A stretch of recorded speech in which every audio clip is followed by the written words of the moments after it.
everyone. This is Teresa Gaffney from CSL. I'm here to talk to you a little bit about careers and esports.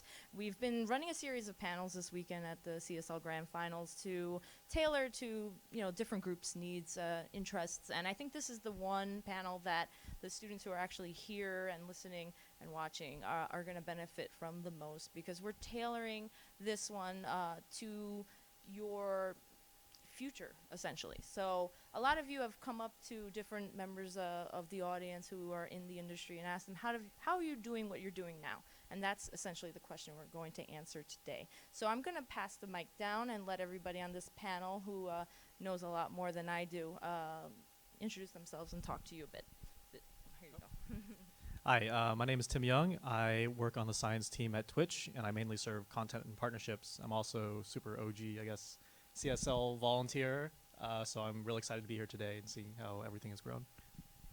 Hi, my name is Kevin Hong, and I'm account manager for Twitch. I focus on the Twitch student program, and I'm also the CEO of a growth marketing company called esports.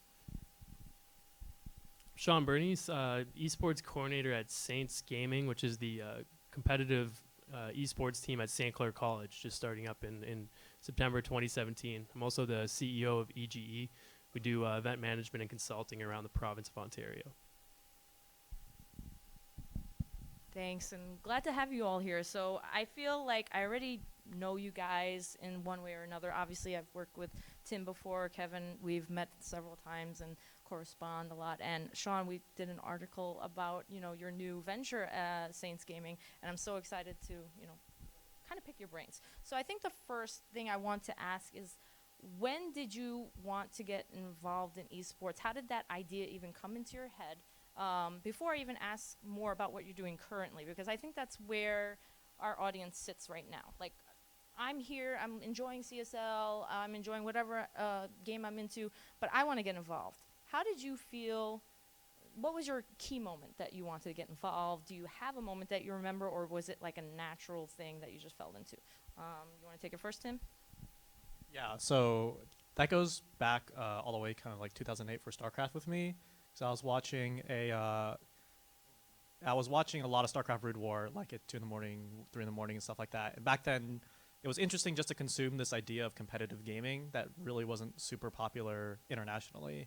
And then from there, I kind of found websites like teamliquid.net that I saw people were like writing sports-like articles and doing interview or like, translating interviews and like giving back to the community. And that's kind of when I realized that I could give back to this niche that I like felt really interested in, and just be being a creator, not just a consumer.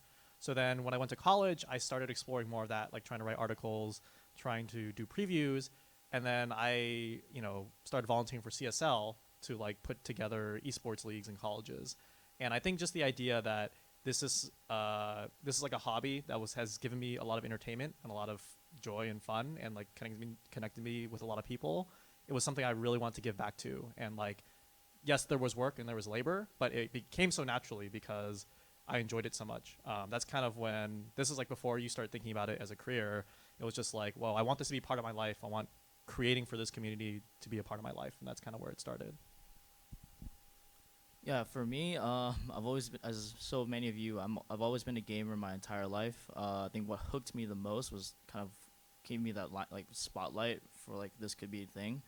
Was I think it was season 2 World Championships for League of Legends. It was Azubu Frost versus Taipei Assassins. That's when I got super hooked. I saw how many people were watching on Twitch and just had a viewing party, and I just kind of got soaked in.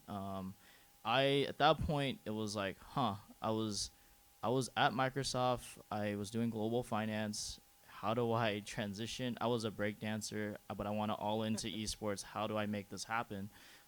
So the first thing I did was like, all right, I guess like you have to get good, right? So I didn't know you could do like finance, data science, or you be a TO. I just thought you just had to be good at the game. So that's kind of where I got started. I played until I got Diamond 1, created my own Challenger team, got into rank 14 in North America, tried to qualify for Challenger Series. Dreams died when you don't qualify, so then I had to pivot and like really figure out what I'm doing, and that's kind of what led me on this journey. So I can touch more on that later. For me, I guess it started pretty organically, just with University of Windsor Club in about 2010, I think. And, we were running LAN parties and, tournaments, and realized that there was an opportunity to kind of spin that into a business and start bringing what we had learned at the University of Windsor to other campuses. So we started running events at other campuses, like did some at Waterloo, did some events in London as well. Kind of partnered with as many people as we could find in Ontario that had a similar sort of interest in growing esports. And then from there, kind of EGE was built. I decided I was at the time I was in biochemistry. Decided none of those fields were interesting to me. I didn't want to go into medicine or any of that kind of stuff. So esports really had my attention at that point. I decided to go back to school for business, and then through the University of Windsor, kind of launched EGE, and we've done a lot of events and consulting work, and that kind of led to this opportunity at St. Clair College with Saints Gaming. So just organic flow of one opportunity to the next is really how I've built where I am with esports. I hear the word pivot a lot, and I hear like this like change of trajectory, and I feel like I'm in the same boat. I started off in teaching and nonprofit, and then kind of like organically moved into CSL, because in the education world, it lines up, collegiate star league and being in college, all of that. So it's very interesting to see how you can find this esports element at an educational level, and that's what drew me in. So I think we all have some similar background with that, and that's fun. It's nice to see that you can bring something that's a love, like esports, with something that's very valuable, of course, education. And I think that's the big question for a lot of people, and I did kind of like go around and get some soft questions from people over the weekend, and one of them is like, do I need to major in something specific to eventually get to where you guys have gotten? And obviously in my case, no, but I have a different course, so to speak. I mean, like history still has a lot of writing elements, and now I'm working in writing. So I think there's somewhat of a lineup there, and you can kind of stretch it. But who wants to take this question? Do you have to major in something specific to maybe make your chances at getting into an esports career better? Similar to Shaun, I actually majored in something completely unrelated, which was chemistry, and I was originally majoring in biology. I would say if you are in that kind of position, I mean, most people in the world don't think about, like, I want to major in a thing for esports or gaming. They just kind of take whatever trajectory their life kind of throws on them at that time, or like what they choose. And when you're 18, you don't really know what you're doing, so you're kind of still figuring things out. I think the common theme I see among a lot of people who do not have programming or computer science backgrounds who end up in those fields is that they found something within their core major or like interest or hobby that let them kind of still explore those elements. So one example for me would be I was getting into chemistry research, but I really did not like working in a like what they call them wet labs, which is like you actually mix chemicals. So I actually found a lab that just did it all through computer simulations. And I learned, like, you had to learn basic programming, you had to learn like how Unix shell works, you had to learn all this like nerdy computer stuff. And I'm like, this is awesome because I can still explore chemistry, but I can also, learn stuff about how computers work and how, file systems work and stuff. And that still, I carry those skills with me to this day. And that was like from a chemistry lab. So, and like you said, in history, writing is a super, super hard skill to pick up, but you can pick it all up through a history major or a literary major or something like that. And, an industry needs all those skills. Yeah, I would say to add to that, there's no right or wrong answer. I'm just here to shed what happened to me, and if it helps you guys. I was thrown a lot of different opportunities, and I can say I was not a finance major. When I was doing Microsoft, like, you probably picked me as like the last person to do finance, but I had to like learn it on my own. I spent about 3-4 weeks just grinding and getting yelled at by my manager, just making sure I was doing it right, and I was just kind of thrown into the mist. And that's kind of what I like to do. As I learn more about myself, having that self-awareness was like very key. Is like, hey, I need to learn this. How do I go about this? And always ask those questions, and then never be afraid to fail. I mean, end of the month, you gotta get in accounting world. I don't know if you guys know this, but every end of the month you have to send a report, no matter what happens. So, I just did what it took to make it sure it got done, and that's kind of how I learned. Was just like, just grinded through it, and then that was kind of what built my skills and my attention to detail, because I'm very kind of abstract and open, and but then my manager was kind of there, just give me that backbone, just kind of give me a solid foundation. When you're looking to enter in esports, you need skills outside of just gaming. I mean, when people think esports, they think just straight gaming, which is what I thought too when I try to get pro, right? And I think that's a skewed perception. You can take all the valuable skills that you learn in what degree you majored in at that time, or you can just transition out, you know. Critical thinkers that do major in chemistry and bio, that's super needed. Those courses are very hard. Like, if you can do chemistry and bio, I'm sure you guys can transfer that into esports. You guys are smart enough to be able to just transfer that skills over. Whether or not it's like, it's not about the knowledge, it's about the discipline that it took to major in those skills. That's all I have to say.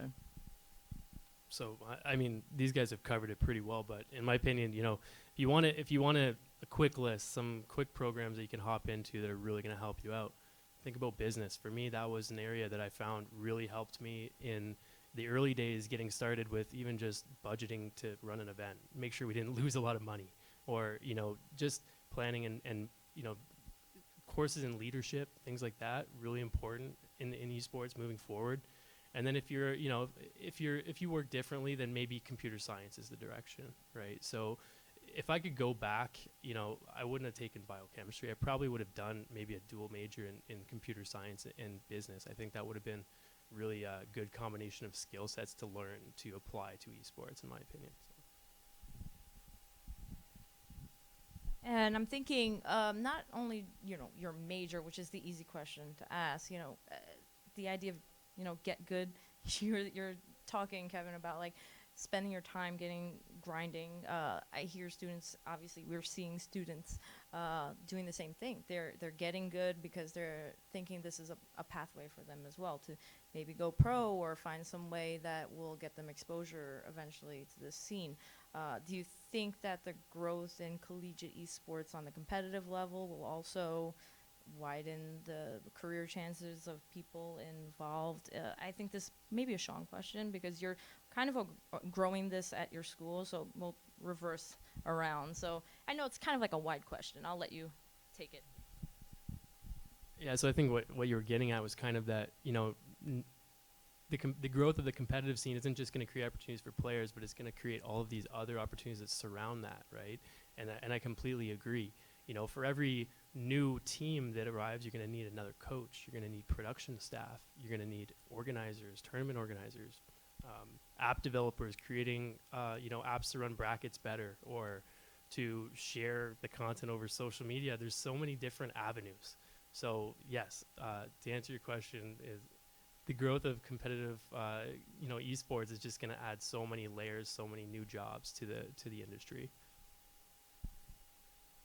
I can't. I'm gonna have to agree. Like, yeah, no, like, he hits it right on the head. Like, that's exactly how this industry is gonna work. I mean, as programs and universities are expanding, I think you're gonna have to fill those holes. And I think students that are looking to get involved in collegiate esports or esports in general, you're gonna have to cover social media. You have to know that, you know, how to brand your esports club or official program the right way. How are you going to attract students to apply for your school? Like, those are all skills necessary. How do you do email drips to make sure their attention is back at your program? So there's so many different ways for you to just get involved in this industry. We need more people like you, like those types. I think that's what makes this program and this industry so attractive, is that it's so new, and that we're just getting started.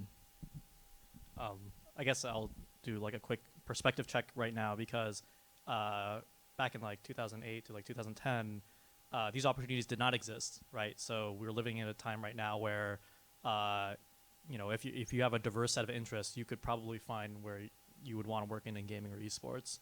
But, you know, kind of back in the day, everyone just, you know, had to start out almost like a writer. Like, you would write, and that's how you contribute to community. Like, you write about what you're passionate about. You write about players. You do coverage. And now you could like do a mock analyst or coach, you know, rundown. You could make a video. You could make a video series about like how you would have, you know, coached this team to the playoffs or something like that. Or you could like propose a plan to pitch to your college administrator on how esports can help increase enrollment. And if that doesn't work out, you could like just turn it into a class, and now you didn't have to do homework for there. There's just so many opportunities right now, and like it's I think right now is especially an exciting time because there's like this secondary growth phase where you can just hop on and find and latch onto something and add a lot of value to it. And I think that's really good. That pathway of thought we should probably explore a little bit more because, you're hearing a lot of like portfolio development, people creating pieces to present, whether it's for a college program that they want to apply to or, a job. I know we have a staff member doing a thesis on esports history, and it's been, I know, very laborious for him to like go through 80 to 100 pages on that. But volunteerism is, again, I think we should explore that as the option in the community. Do you think volunteer options have shrunk since like the OG days? Or are they just diversified and you have to hunt for them a little bit more? Or people kind of like networking to get those kind of volunteer gigs in a more professional way? Has that changed since 2008? So, I mean, I was more like 2011. And I did it the same way, volunteer to write something, and I'm still doing that essentially. But, I'm just curious about how the landscape has changed and if you are seeing a change. Coming straight out of University of Washington, that's the only word I know is like volunteer. I did back when even I was a dancer. I was doing gigs for free. For the Taiwanese Student Association's like night market festival, and it was just fun to get involved. And it gave me skills to be confident to be on stage performing with like a couple hundred people. But then when you go into esports events, you have your university. We're lucky where schools are now getting backed by the university. They have a budget, and you can play with that budget. That is risk that they're trusting in you to volunteer with. Don't expect to get paid. I mean, you're going to find other ways to make money, but that experience and that trust you have with your faculty goes a long way, and I'm sure you can take advantage of that. So universities are creating more opportunities for volunteer. I mean, student groups and RSOs, registered student organizations, are the way to go. If you're looking to work in pro teams and whatnot, it's always like a test before they try out before you buy mentality. So a lot of teams will give that experience up, and that goes a long way in esports because having that reputation and the experience goes along is like everything. If you're in a position where you can't volunteer, you can get a job outside of esports. It doesn't have to be right now. You have a long time. Like, I'm sure like if whoever's listening is like 18, 24, 26, you have so much time. Like, spend that time. Like what I did was just work outside and use that skill, get paid, and then transfer that back in. Like, there's always this like you can always just be what's the word? Just like take opportunities as they come, and then pivot when you need to. I'm gonna use the word pivot again, but I was trying to avoid that. Pivot's like my favorite word, so I'm okay with it. But yeah, in my opinion, I think there's way more opportunities for volunteering than there was. When I first started in 2010, like we had the club at the University of Windsor, and that was your only option back then. And there was the four of us that kind of got involved and started running that. But nowadays, every school in North America, in the world probably almost, has a club, and that's really easy to get involved with at base level. On top of that, you've got outlets like Collegiate Star League. Maybe you can offer to try to volunteer at some of their events, or you've got so many multitude of pro teams that probably could use some volunteers here and there for events that they're running and things like that. It's not an easy path to do that. You have to grind away doing things for free for a while, but opportunities will open up. You've been watching True Lie all day here at the finals, and he started off volunteering for me actually. So he was helping us run CS:GO events down in Windsor, or even further back to League of Legends events and whatever else. And now he's getting opportunities to cast events like this. So he's a prime example of somebody that started off as a volunteer and kind of found a way to spin it into more of a concrete opportunity. I think the word volunteer is actually kind of pretty controversial in my eyes, and it's getting more controversial over time. It kind of ties into like the notion, this debate around unpaid internships and like doing work for free. And like, I think especially in esports, you hear, just like work really hard and grind really hard, and like eventually opportunities will come, which sometimes it rubs people the wrong way. Like I used to kind of really preach that, and then like some people would almost be offended that I said that. And I understand like not everyone has the opportunity to like have 8 hours of free time at night to dedicate to analyzing League of Legends matches, right? Some people have to work at night, some people have other things. I don't have the perfect answer, but the way I feel like is a better way to look at it is like almost like self-publishing, right? So if you're putting work on the internet or you're putting work to an organization, you know, for free, like you have to have a very strong idea of what you're getting out of it. And if you can't, maybe like the skill that's worth developing, and again, I don't know if this is the perfect answer, but I think the direction that I'm trying to get at is like really understand how you can articulate the value you're getting out of something, right? And the word volunteer also puts, I think, a lot of, at least for me, it put a lot of pressure to almost like devalue myself. It's like, oh, I'm just a volunteer. I'm not contributing. But you're contributing a lot. Your time is worth something. So articulate like what you're worth to someone, and make sure that if you're putting out something out there to the world, like that you're getting the most out of it for yourself. Like you're self-publishing, this is my work, this is my brand. Like True Lies probably built his brand up, you know, through all these different gigs, but he made sure he like walked away from a gig saying like, hey, I did this. This is me. This is my value. Now I'm ready to level up. So That's actually excellent. Actually, the idea of volunteerism, that's kind of why I was bringing it up, because the idea of it has changed since maybe 5 years ago in esports. But in general, volunteering sounds very non-profity, and like I don't I'm just doing this for the good. But I mean, you might be doing it for the good of the community, but you're also trying to develop a career now, which is back in the day, StarCraft community, we're doing it for the good of the community. But you're seeing more like, I want to develop this into a career as well as contribute to my community. That's purposely developing a portfolio. So you want to take this? Go. sorry. Yeah. I just want to jump in really quick. Is like to hit on that point that like people used to look at StarCraft as like, and this was me too. It was like I am doing this for the good of like promoting competitive gaming, because like did not exist like it's at the scale it does now. But as the esports industry grows, that's like where you have to be very cautious. It's like now like there is real money and there's real industries and there's real profit. So that's like just be cautious when you like do that kind of stuff.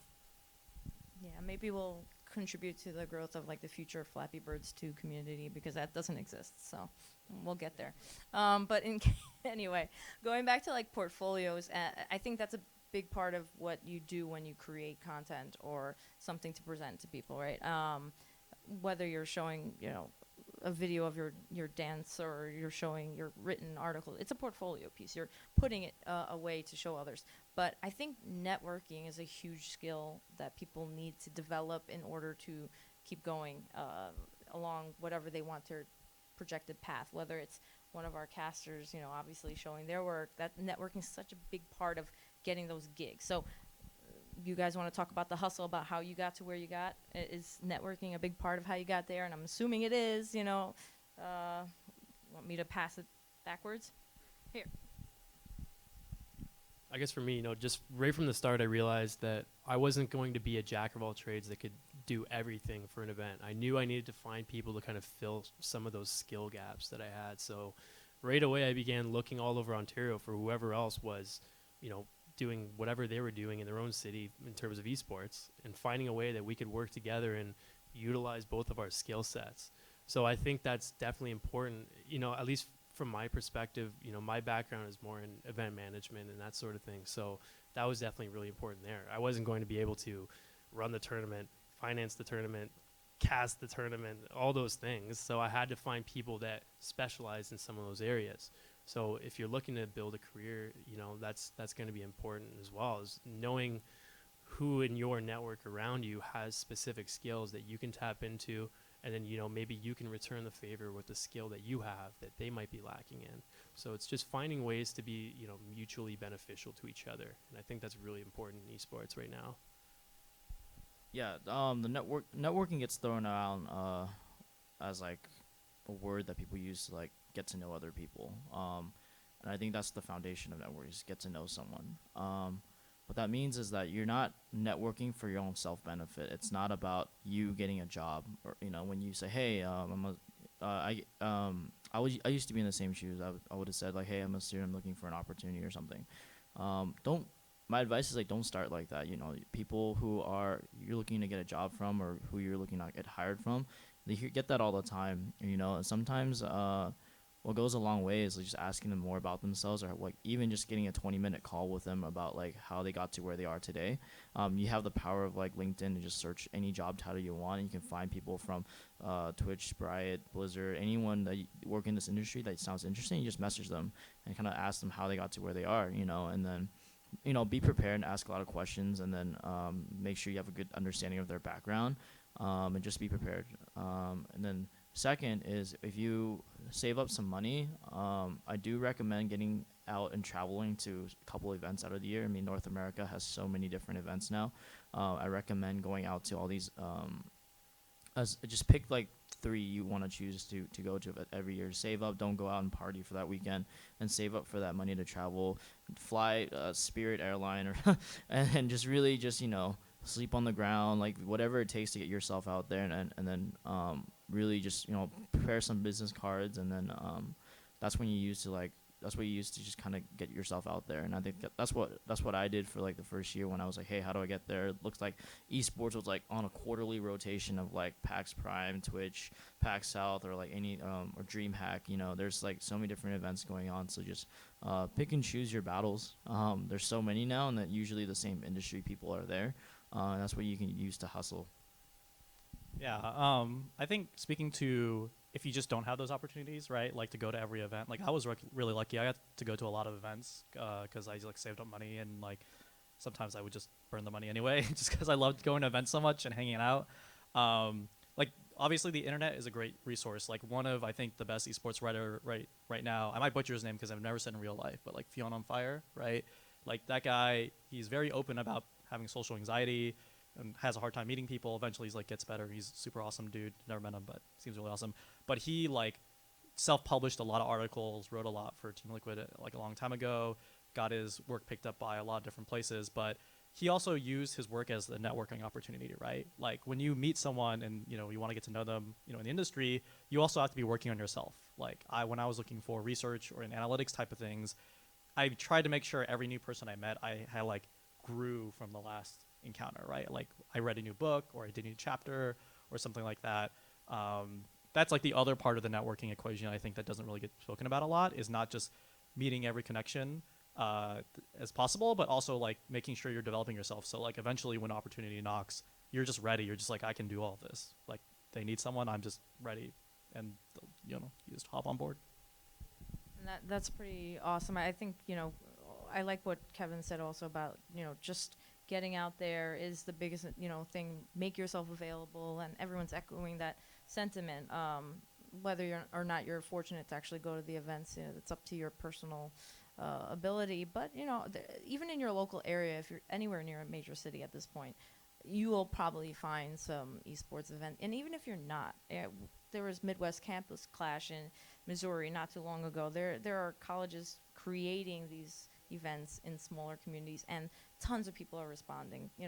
Thousands of people come out, over a weekend just to see esports because everybody wants it. So now I think compared to when we all started, there's more opportunities to do this, and it lets others who may not have had that opportunity before network and maybe find a new community. And you're not going to always hang out with the top names on Twitter, but you'll find people who are valuable to you and helping you in your local esports community. That it's just as good as meeting, Fion on Fire or something, So, and I really like his story too. He's so very open about the challenges, and writers in general have that, predisposition towards being very critical and having that exposure make them uncomfortable.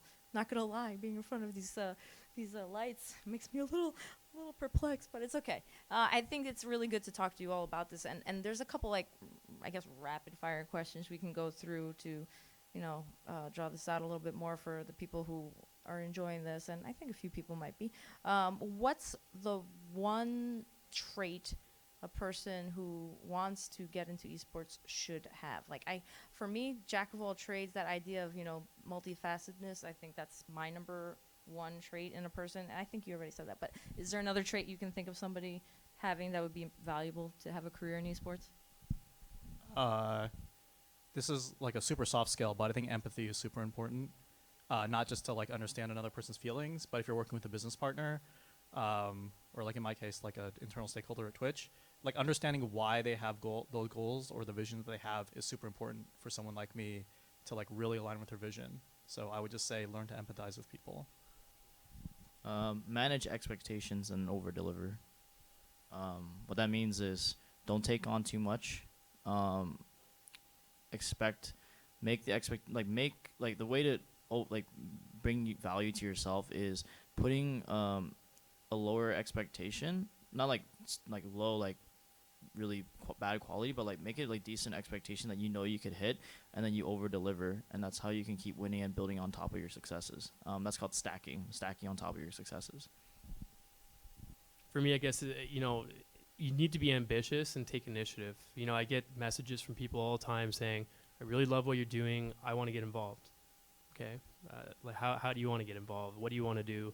Instead, what I've found, the people that end up sticking around longer are the ones who identify an area of need themselves and then just take action and just step up and fill those roles. One of our Smash Bros organizers in Windsor, he noticed that we were struggling to keep up, between us. So he just stepped up and started running the tournaments, just filled that hole. He saw that there was a need, and, now he's kind of carved that niche out for himself. And, he's the organizer for Smash tournaments in Windsor, right? So take initiative and have ambition, and just identify an area of need and try to fill it. Another one. How important is mentorship, and how important was it for you to get to where you are now, like at Twitch for both of you, or at your college? You're running a program. I mean, you could be your own mentor at this point. It's kind of hard. You're blazing your own trail, but I'm sure you had someone that helped you out along the way. How important is mentorship, and maybe if you want to give them a shout out?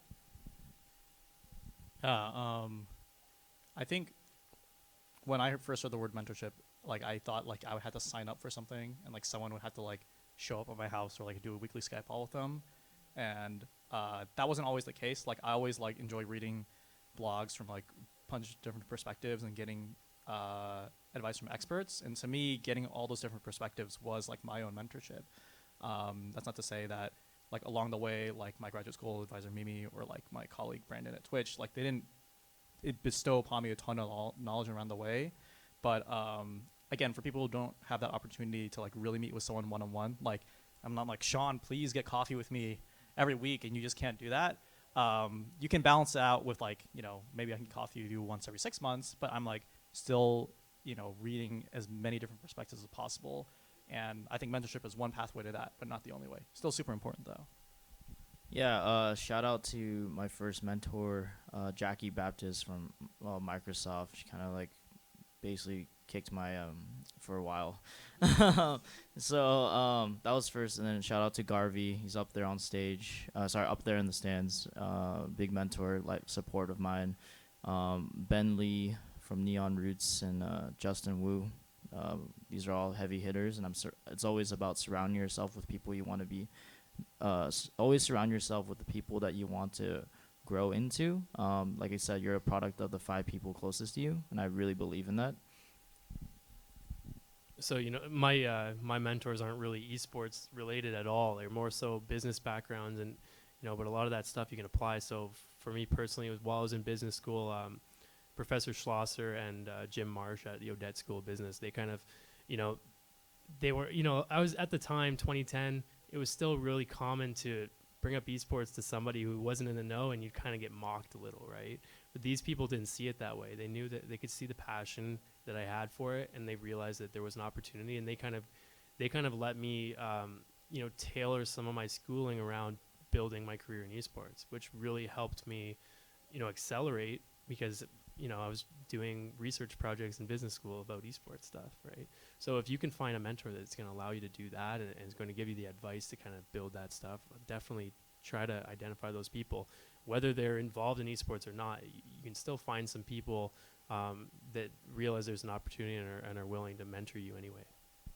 Can I add something? So to, I guess, like how to get a mentor, like TLDR. The way to get a mentor is make them see why you're so help them understand why they should invest time in you. Mentors are usually always very busy people. you have to build something for yourself first, even if it's something little, something, for me, it was like a project or something, and just kind of getting them in weekly or every other week, get them to buy into your vision first, and then really excel from there. I mean, it's so different than just like, hey, I need a mentor, can you help me? Have them believe in what you're doing, and then get them to be a long committed friend and a guidance in your life. I mean, that goes a long way. It's really inspiring because I think it's valuable in anybody's pursuit of something bigger than themselves, to have a mentor or just an idea that they're trying to find. So whether you actually find someone that you want to, pick their brain every week, or you just have this idea of what you want to pursue, you have to define what you want. So I think that's a big part of this trajectory into like esports. What do you want to do in esports? Ask yourself that question, define what you think a rough path is, and try to follow it. But what's really interesting is that, like, yeah, all esports here, but what you're doing in esports is kind of like, something you could do elsewhere. And I like that idea. So I was going to ask you, maybe describe what a typical day at the job looks like, because I'm sure it's not always like watching the latest, GSL or something. You're not like watching, VODs all day. So what is a typical day at the office for you, so to speak, and how can that experience help people viewing define what they want to do?